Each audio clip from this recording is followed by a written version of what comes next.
Hello friends, in this quick tutorial I'm gonna be walking through how to upload theme to WordPress.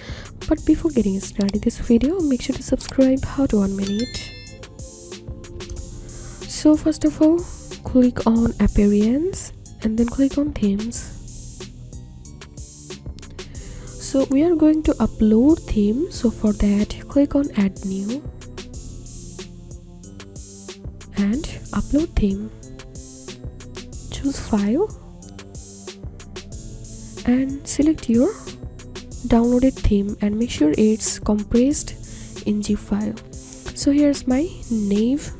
I'm going to open this and here you can see the theme name available here. Then click on install now. So the theme has been successfully uploaded, and now if I click on themes, and here you can see the nave theme is uploaded. So that's it for now. If you find this video helpful, make sure to subscribe. How to 1 minute. Thanks for watching this video.